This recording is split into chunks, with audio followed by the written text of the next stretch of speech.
sahabat Lingkar Madani. Akhir-akhir ini, banyak organisasi masyarakat sipil lebih produktif membuat konten dibandingkan 5 tahun lalu. Unggahan bertambah, kanal komunikasi bertambah, dan kegiatan terdokumentasi rapi. Namun, ada satu hal yang tidak otomatis ikut bertambah, yaitu kepercayaan. Edelman Trust Barometer 2026 menempatkan kepercayaan publik Indonesia terhadap lembaga swadaya masyarakat di angka 67%. Angka terendah dibandingkan pemberi kerja, dunia usaha, media, dan pemerintah. Artinya, tantangan kita hari ini bukan hanya bagaimana membuat organisasi lebih terlihat, tetapi bagaimana membangun kepercayaan melalui komunikasi yang strategis. Sayangnya, banyak organisasi kemudian mengambil kesimpulan yang keliru. Ketika kepercayaan belum tumbuh, solusinya dianggap sederhana.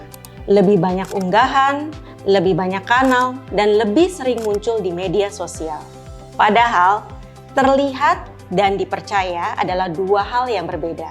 Digital News Report 2026 dari Reuters Institute mencatat 64% masyarakat Indonesia memperoleh berita dari media sosial. Sementara, WhatsApp meningkat menjadi 56% sebagai salah satu sumber berita. Namun, pada saat yang sama, tingkat kepercayaan terhadap berita di Indonesia justru turun menjadi 32%, lebih rendah dari rata-rata global.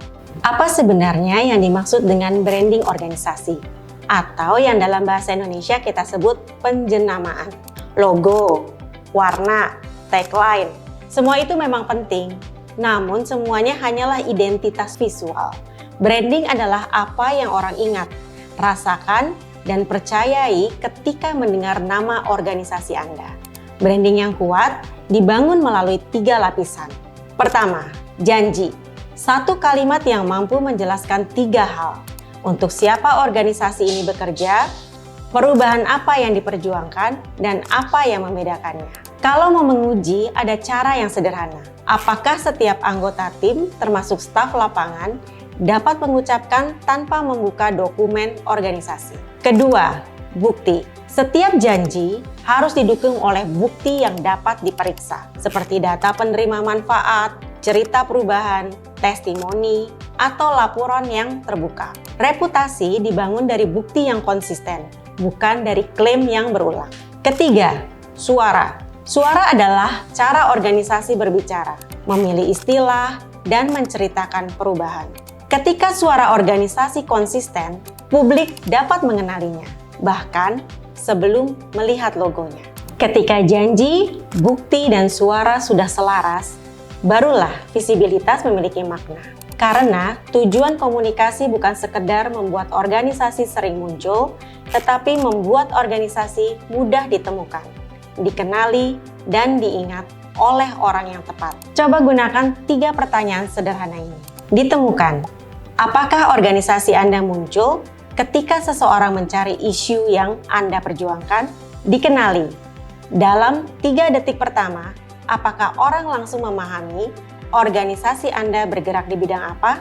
Diingat, setelah melihat komunikasi Anda, adakah satu pesan yang masih mereka ingat dan dapat mereka ceritakan kembali?